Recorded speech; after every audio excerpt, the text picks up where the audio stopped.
राधे राधे सम्पूर्ण श्रद्धालु भक्तजन प्रेमीप्रति म गङ्गा अधिकारीको तर्फबाट हार्दिक नमन भन्न चाहन्छु। अनि आज चाहिँ म हजुरहरूसँग यसो केही कुरो सेयर गर्नु पर्यो भनेर उपस्थित भएको छु। भजन पनि गाउँछु। अब भजन पनि अब आज नगाए पनि भोलि पर्सितिर फेरि भजन गाएर म अपलोड गरिहाल्छु। हजुरहरूले मेरो भिडियो सबैजना भक्तजनहरूले मन पराइदिनु भएको छ, उहाँप्रति मलाई हार्दिक आभार पनि व्यक्त गर्दै मैले आज एउटा कुरो सार्वजनिक गर्न आएकी छु हैन। कस्तो लाग्छ हजुरहरूलाई? के कुरो सार्वजनिक गर्न आएको छु भने कस्तो लाग्छ होला हजुरलाई? पुरै एक्साइटेड हुनुहुन्छ होला नि सुन्नलाई, पुरा आतुर हुनुहुन्छ होला के रहेछ यो कुरो भनेर हैन। त्यस्तो खासै ठुलो कुरो त केही पनि हैन, र पनि मैले एउटा कुरो सार्वजनिक गर्न आएको छु। हजुरलाई कतिको मन पर्छ पर्दैन हैन। अब म चाहिँ आसाममा जन्मेको व्यक्ति भएर आसाममा आसामिसहरूलाई चाहिँ धेरै मनपर्छ त्यो। अब हाम्रो यो झापालीहरूलाई पनि धेरै मनपर्छ अरे यो चिज चाहिँ हैन। हजुरहरू झापामा हुनुहुन्छ भने हजुरहरू झापाली व्यक्तित्वहरूले मेरो भिडियो आएको छ भने झट्टै कमेन्ट गरिदिनु होला। तपाईँहरूलाई मनपर्छ भने लाइक कमेन्ट सेयर कपिलिङ फेभरेट रिपोस्ट सबैजनाले गरिदिनु होला। अझ धेरै माझमा पुर्याइदिने प्रयास गरिदिनु होला मेरो भिडियो मनपर्छ भने है साथी हो।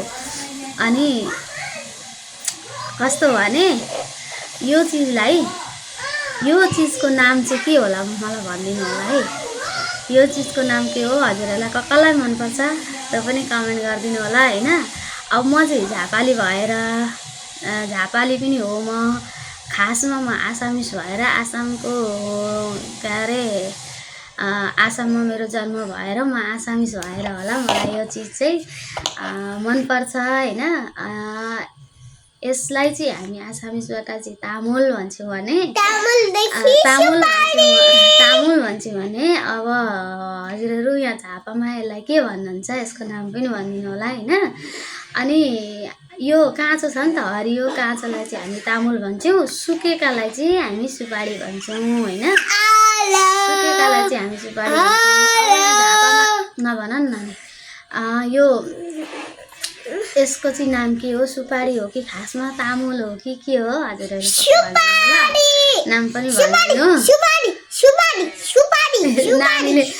नानीले सुपारी भन्दै छिन्। अब हजुरहरूले भनिदिनु होला यसको नाम के हो। अब कसलाई मनपर्छ त्यो पनि भनिदिनु होला सबैजनाले गरिदिनु होला हाम्रो भिडियोलाई भन्दै आज चाहिँ मैले यसरी भिडियो बनाएको छु। सुपारी हो भन्दैछिन् मेरो छोरीले हैन। ल अब एउटा गीत गाइदियो त छोरी, कतिको गीत आउँदो रहेछ ल त लु त आउँछ गीत आउँछ कि आउँदैन? आउँदैन अरे मेरो छोरीलाई हैन। यो अब म चाहिँ खान्छु हैन, सानैदेखि खाएको हो यो मैले चाहिँ हैन। मलाई चाहिँ साह्रै मनपर्छ, खान्छु। अब खोजी त्यसरी चाहिँ भेट्दिनँ, भेटेको बेलामा चाहिँ म खाने हो, नभए म त्यसरी हत्ते गरेर चाहिँ खाँदिनँ। र पनि मन चाहिँ साह्रै पर्छ। अब सानैदेखि खाएर अब उहीँ यस्तो रुख बोट बिरुवा भएको मान्छे हैन। आसाममा त अब धेरै खान्छ नि त। हाम्रो आसाममा चाहिँ कस्तो चलन छ भने जस्तो अब आसाममा पाहुना जानुभयो भने हाम्रो आसामिसको संस्कारै तामुल पान चुना हालेर हामीले संस्कार गर्ने हो क्या पाहुनालाई। हाम्रो आसाममा चाहिँ आसामिसहरूले त्यसरी गर्नुहुन्छ, चिया तामुल पान हामीले पाहुनालाई संस्कार गर्ने हो। अनि त्यही भएर यो सानैदेखि खाएर पनि होला मनपर्छ। यसको नाम चाहिँ के हो हजुरहरूले भनिदिनु होला है त।